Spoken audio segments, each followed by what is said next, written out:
America का control, तुर्की Pakistan out. गजा में ऐसा होगा इंटरनेशनल फोर्स का स्ट्रक्चर, कैसा होगा, इस पर चर्चाएं जोरों पर है, विचार विमर्श किया जा रहा है। अमेरिका ने गजा में 2 साल के लिए अंतर्राष्ट्रीय बल भेजने का प्रस्ताव दिया है, इंटरनेशनल फोर्सेस भेजने का प्रस्ताव दिया है, जिसका कंट्रोल वॉशिंगटन के पास रहेगा। ये फोर्सेस गजा इजिप्ट सुरक्षा की जो बॉर्डर है, बॉर्डर की सुरक्षा करेंगी। मानवीय गलियारों की बात करें अगर, तो निगरानी और हमास के हथियारों को जब्त करने की जिम्मेदारी भी संभालेगा। अब सवाल यह है कि क्या हथियार छोड़ेगा हमास? गजा में नई अंतर्राष्ट्रीय सिविलाइजेशन फोर्स को लेकर काफी हलचल दिखाई दे रही है, बहुत ही हलचल बढ़ी हुई है। अमेरिका ने संयुक्त राष्ट्र सुरक्षा परिषद यानी कि यूएनएससी के कुछ देशों को एक प्रपोजल भेजा है, एक मसौदा प्रस्ताव भेजा है, जिसके तहत गजा में इंटरनेशनल स्टेबलाइजेशन फोर्स की तैनाती की जाएगी। रिपोर्ट्स के मुताबिक ये फोर्स कम से कम 2 साल तक वहां पर सिक्योरिटी, सुरक्षा और स्टेबिलिटी, स्थिरता बनाए रखेंगी। लेकिन कंट्रोल रहेगा अमेरिका के हाथ में, और ये पारंपरिक शांति रक्षक बल नहीं होगा। ये बिल्कुल वैसा नहीं होगा जैसा कि अमेरिका ने अफगानिस्तान में भेजा था, बल्कि गजा में स्टेबिलिटी लाने के लिए एक सहायक बल के रूप में काम करेगा।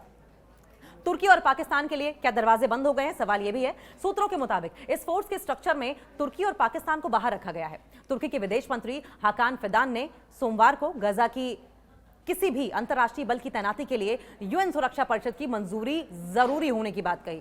उन्होंने साफ कहा कि तुर्की अपनी भागीदारी का फैसला तभी तय करेगा जब इस प्रपोजल को ऑफिशियल तरीके से परमिशन मिल जाएगी, आधिकारिक तरीके से अनुमति मिलेगी। और इंटरनल सोर्सेस क्या कह रहे हैं? अंदरूनी सूत्रों का यह कहना है कि अमेरिका इस फोर्स को क्लीन कॉलिशन, साफ सुथरा गठबंधन के तौर पर रखना चाहता है, यानी कि इसमें ऐसे देश शामिल हो जो वॉशिंगटन के करीबी हो, न कि तुर्की के या फिर पाकिस्तान जैसे क्षेत्रीय दावेदारों के। गजा में सुरक्षा, ट्रेनिंग और हथियारों की निगरानी कौन करेगा? सवाल यह भी है। अमेरिकी वेबसाइट एक्सियोस के मुताबिक ये बल जो है, ये फोर्सेस जो हैं, वो गजा इजिप्ट सीमा की सुरक्षा करेंगे और मानवीय गलियारों की रक्षा भी करेंगे, ताकि राहत सामग्री बिना किसी रुकावट के पहुंच सके।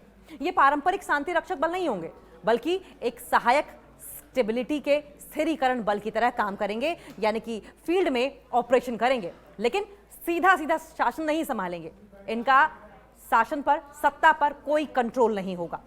इसके साथ ही ये बल जो है, ये फोर्सेस जो हैं, वो फिलिस्तीनी पुलिस को ट्रेनिंग भी देंगे और हमास के हथियारों को जब्त करने का भी काम करेगा, अगर संगठन स्वेच्छा से उन्हें नहीं सौंपता।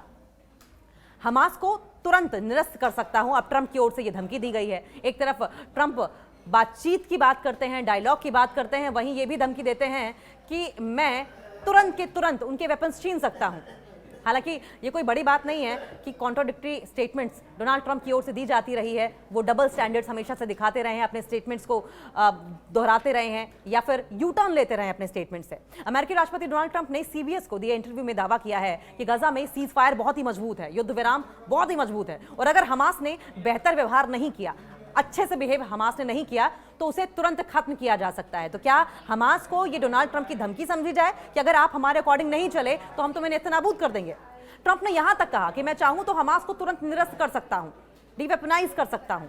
उनकी 20 सूत्रीय गाजा योजना में गाजा को निरस्त करना, एक टेक्नोक्रेटिक कमेटी के जरिए अस्थायी शासन बनाना, टेम्परेरी गवर्नमेंट फॉर्म करना और इजरायली सेना के धीरे धीरे वापसी भी शामिल है।